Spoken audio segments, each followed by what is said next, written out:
All right, ladies and gentlemen, we've been talking about Real Madrid drama. Today we're going to talk about Barcelona's drama. All right. So first we're gonna go back to where we were just talking about Madrid and how much this dressing room exploding. They're firing their coach. These guys are in, you know, in disaster mode. They just lost to the first final. It doesn't even matter what cup they're competing for. It's the fact that you lost the cup against your rivals, right? That really would hurt.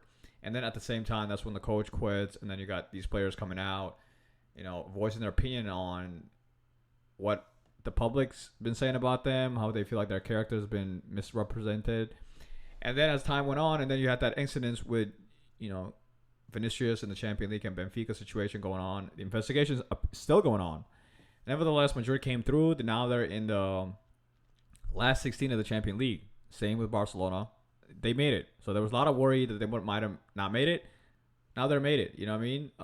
And they're also, in La Liga, it's not going the best for them in the sense that at one point they were basically pretty close to Barcelona. They closed the gap. They were actually above Barcelona. And then out of nowhere, it's just a lot of games. It's just part of the how much game there is. There's going to be games where you lose. There's going to be games you win. The goal is just not lose too many games, right? So Madrid is having a horrendous injury list. There's injury happening all the time. Nevertheless, even with those injuries added, and then all this controversial about the ref situation, it's just been a lot going on in Madrid. So not a lot been said about Barcelona. So Barcelona is now in the mix of going through an election. So new board is going to be appointed or just voted. It's going to be the same guys. Laporta's definitely going to win. There's no doubt about it. But anyway, they do that. He has to resign, and then they run an election. That's going on right now, right? That's what's going on. So that's where all the drama starts coming out. So before we even get to the drama that just is coming out right now, let's get back to just the season for Barcelona themselves, right? They made it into the last 16 of the Champions League, which is great, right? And they're in a team group with teams like, so they play against Newcastle tomorrow. Let's be real here. I think I don't see, they should come out. There's absolutely no doubt in my mind that they should come out of this. So I expect them to come out of this. And then if they do come out, they'll face somebody like Atletico Madrid. And if they play against Atletico Madrid, the chances are pretty clear that they could beat Atletico Madrid as well. So therefore, they got Arsenal to deal with. Really, from the other side is really Arsenal that's really gonna challenge them. And the same way Barcelona wants the Champions League, Arsenal also wants that. Arsenal's in a historic run. They don't just want the Champions League. They personally want to accomplish something that no Premier League team has ever done. Right? So they're on a mission. And we're just trying to win the Champions League. That's where we're at. We're just trying to win the Champions League, But Arsenal's an aggressive mission, and they have better defense than we do. So that's going to be very challenging to even come out. So obviously, in this side of the group, you expect Arsenal to still be the favorites to come out. But obviously, I'm not betting against my boys, and I would I would love to see us be the ones to take Arsenal out. That would be amazing. That would be amazing, right? But that would be a feat, in my opinion. That's all for. What do they say? It's all up to Arsenal if they're going to let this happen or not. I generally think they're the better team right now. They're in better form. But we have time. Anything can happen. Injuries can happen. But even then, the injuries that happen will affect more us than them. They have 3 teams. They spend too much money. When it comes to the money spending, there's absolutely no way we can compete in any way. Just from that perspective, the squad depth is where I give them the edge. But when it comes to playing style, you better not hope Lewandowski is fully fit. And was it Rafinha, Lamar, and then you got Pedri and De Jong fit in the middle. It's gonna be a nightmare for them if that happens. But Arsenal is still the favorite to really come out of that group. But Barcelona has a great chance to come out. It should be no surprising. And I'm betting that Barcelona is going to be the one to come out. Okay? And then on the other side, you got PSG, Chelsea, you got all the big boys. Liverpool's up there. Madrid, Manchester City, and even Bayern. It's crazy. I would hate to be there. So there's a lot of people saying that Barcelona and Arsenal have the easy route. Well, they have the easy route until they have to face each other. And there are basically the two favorites, in my opinion. They're the two favorites. You know what I'm saying? So, well, maybe not the two favorites. I mean, there's still PSG is still there, and they still look good. But Manchester City. Can we talk about Manchester City? So anyway, going back to the other side. So we have Chelsea playing against PSG. Wasn't Galatasaray playing against Liverpool? And Galatasaray is like, and Galatasaray is not playing this season. I don't know. And Liverpool is playing around this season. Liverpool is not consistent. Are they fixing up? I don't know. Are they going to fix up in time? I don't know. But I'll tell you this much: Galatasaray are on a run. So that game is very questionable who's going to come out in the first place, to be honest with you. And then you have Real Madrid and Manchester City. How many times have you heard that in the Champions League? In fact, when the draw happened, they were like, yeah, of course we're going to get Manchester City. Of course, this has always happened. They started complaining. I've never seen a club complain about what they drew. In their mind, they feel like they're being victimized. They're being forced to get... These guys have all the conspiracy theories you can think about. It doesn't matter how things go their way or not. They are still the victims. The biggest crybabies in football right here, okay? Either way, they're looking great. Kylian Mbappe is having some major problems, right? Major problems, okay? So is he going to make it? His mind is thinking about the World Cup that's coming. At the same time, the Champions League. Kylian is in a really bad dilemma. He's having a historic run. He's having some knee problem. That's never good. It was to the point that they're deciding if they should get him a surgery or not, to the point that they don't even trust the Madrid medical staff. He went to France. Still, they're not sure what's going to happen. So he's in such a critical moment in his career. He's at Madrid. This is the first season where he's having a historic run. He can win still. He's still a contender to win all the trophies. You know what I'm saying? So there's so much in stake for him. And if he goes out, if he gets his surgery and out that could be the start of the downfall for his season. I mean, it's a lot. I would hate to be in this position. It's a lot. And then he's also dealing with all this. There's just a lot going on for Kylian Mbappe right now. So that's going on. And obviously they're pretty afraid of City, because City, you never know what you can get with City. And this season, I think City loves playing against Madrid, in my opinion. And I just feel that if anybody's going to take Madrid out, it's going to be City.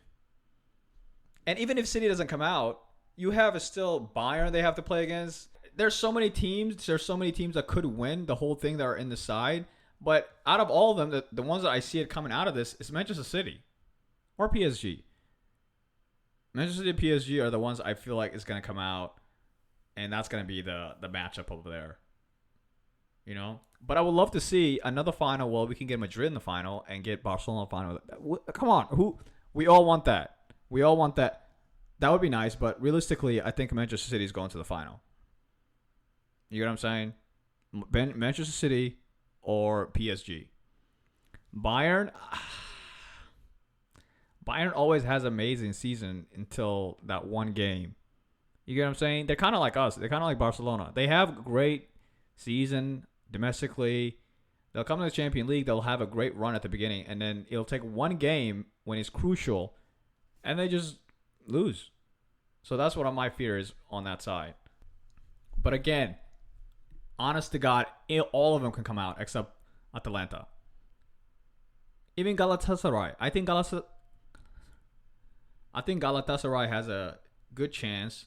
I'm going to stick with City on that side. But anyway, going back to Barcelona. So they have a game tomorrow, and as this is going on, Xavi does an interview, and basically he's explaining himself now because the election is happening, and he is in a favor of one of the candidates. So he's been backing up one of the candidates, and I think this is like the last hurrah, right? You know what I'm saying? Because obviously it looks like Laporta is going to take over. The club just looks like it's been run great.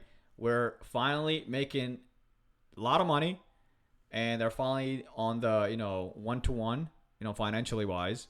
So, and they need a striker because obviously Fernando Torres is not it. He's just not it. He's just not consistent enough. He's not consistent 20 to 25 goals a season kind of striker. That's not him.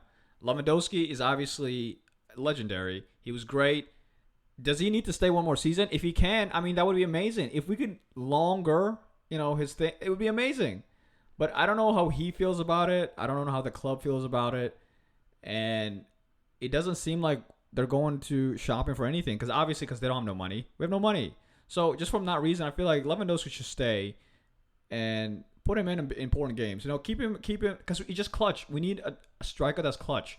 All this high press stuff people always talk about that is the reason why a lot of people are doubting that Barcelona can win the Champions League this season. And rightfully so, because this high line has shown many time and time again that it can really hurt you in the Champions League. And most of that being that, as even Flick himself said, the high line is not the problem. The problem comes when we don't press. So if you don't press, it's a lot easier for the other team to have the time and look for the open from the high line. So, and I agree with him. As long as the team is pressing, dude, they have no time to really even look at where weakness is in the high line. So just from that perspective, I get what he's saying. But there's another caveat to that. Even if they're pressing as much as they can, you have to score goals. How many times has Fernando Torres have just... He's been ace. There's games he's been amazing. And there's games where he just disappears. So he's been having a great run, and out of nowhere now he's having a bad run. So when he's having this bad run, what do we do? And these are important games as well. So all I'm saying, we need a striker as well. We need a striker. We need a world-class striker. That's it. That's all we need. We just need a striker. That's what we need. That being said, and then in the midfield, we're great. The midfield is, I mean, come on. We have two of the best midfielders. We got De Jong, who's hurt right now, and we got the Maestro Pedri. He just came back as well. You know what I mean? In good spirits, right? So the midfield is still good. You still got this kid coming along, Mark. I mean, this kid, again, we got another Busquets coming in, and this kid is amazing. All right, let's just talk about how the season's been going on for Barcelona. So as Madrid was having this crash down, Barcelona was having a great time. They're scoring goals, they're going at it, but you can always see as a Barcelona fan that like there's just something off here that you can see that the high line can be taken advantage, and that's what started happening. And the big one that we saw happen was against Copa del Rey versus Atletico Madrid. Atletico Madrid beat Barcelona 4-0, and realistically, they could have scored way more goals. And that was a game where everybody's like, okay, this is obviously not it. You know what I mean? The big transfer we got was Cancelo, which was a good transfer simply from the fact that Blake gets hurt all the time. I mean, he's already hurt. He came back from an injury, and then he got hurt that same time. Like, I think he was in there maybe 30 minutes or so, and then he was injured again. So dude is out. But you could always sense that everybody was like, it's okay, we can still come back. And you can feel that was a wake-up call. And the next game they played in La Liga, they lost again. Now, this game they lost because, there were some... Another conversation to have is how terrible La Liga referees are. They're terrible in the sense of, like, I understand for, referees make mistakes. That's part of the game, for sure. But when they make mistakes, they don't punish them. There's no, consequences at all. For example, the goal that Barcelona was scored against when the foul happened against Koundé, the referee, they came out and acknowledged that it was a mistake, but there was nothing done. We lost points. And then I think it was against Madrid versus Gaddafi, I think. And same thing. What's his name? Valverde out here chopping people, right? And they come out and they're like, yeah, that was very uncalled for. They didn't do anything against Valverde, and they did nothing against the referee. In fact, they were like, yeah, he was wrong, and we acknowledge all that, but he's gonna ref against Atletico Bilbao and Barcelona as well. It's just like, what's the point? So that's why I don't really get too into calls, because these guys are just like, it's just a feeling. It's just what they think is right. So many things can happen. These are just people, right? So just from that perspective, I encourage you to never really get too deep into referee mistakes, because that will never stop. They can come up with all these rules. There's so many rules they're coming up with. It's not gonna fix a human error. It's just gonna keep happening. That's just... Anyway, I'm not gonna spend too much time in this. Anyway, they lost back-to-back games, and now you're like, what's going on here?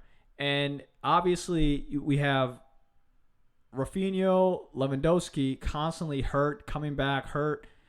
Lamar is the only one who's really, doing his thing. In fact, this season, he has equaled his, goal scoring. And that's pretty much what he really needed to work on, is scoring goals. I mean, if this kid consistently scores goals like this, let's not forget he's 18. This is absolutely bonkers. He's the best player in the world. He's 18. And he's basically... one-handedly is keeping us alive. So even when the the return leg against Atletico Madrid, Atletico, even they knew they were going to lose that game. It's just that, could you see Barcelona scoring 5 goals? I didn't see that. So I just never thought Barcelona could come back from this. But I wanted them to win. I wanted to see how they would react, being that far behind. And they reacted great. Off the bat, the game looked like it was going to be one of those nights. But it wasn't. And you can just see that, I mean, they literally got the third goal around the 70 mark, 75-minute mark. They had about 20 minutes to play and score only 1 goal, and they couldn't score it. That was very, very sad to see. I was quite surprised by that. Great game and everything, but just the finishing is still not there. And that's what makes me nervous when it comes to the Champions League, because you have to be clinical. Clinical is the game here, all right? You can't make no mistakes. It doesn't matter how good you are in your division, your league, whatnot. But once you come to the Champions League, that one small mistake can be anything, everything. One chance, 1 goal. That's what they say. So just that was very sad, to the point that even when the game was over, you can see Lamar was upset, because I think he even recognized that they should have made this comeback easy. They had 25 minutes to score 1 goal. You already scored 3 goals. You only have 1 goal. Come on. They couldn't do it. And I would like to think that that was like a turning point for them to realize that we can never not score goals. We can't just score goals, and we also have to not let anybody score a goal on us as well. This many goals. Going back to the big news that's going on right now. So Xavi comes out with an interview, and the interview was basically him going ham on Laporta. He's saying like, this guy is not it. He's not in for the good interest of the club. The team he brought, all these guys are straight up ruining the Barcelona. I know. Like, I love Barcelona. I'm not even trying to come back. He doesn't want anybody voting for this guy. He want his candidate to be the new president, because his candidate has promised us that he's going to bring back Lionel Messi.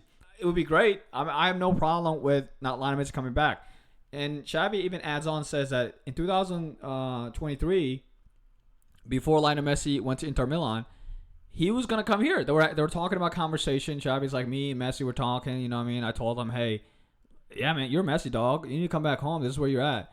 And he goes, I went to the president. I told the president about the situation. The president's like, yeah, we got this. And he's like, La Liga got the green light going and everything. And then the president is the one who backed off.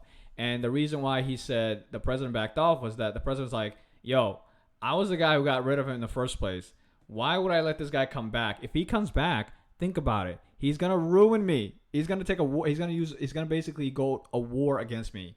And I can't let that happen. So therefore, we're not letting him come back. So from Xavi's perspective, he said the move was approved by everybody from La Liga, from the financial. It wasn't money problem. It wasn't that Barcelona couldn't afford Messi, that they couldn't register him, anything. No, it was because the president said, I don't want to go to war with Lionel Messi, so we're not going to sign him.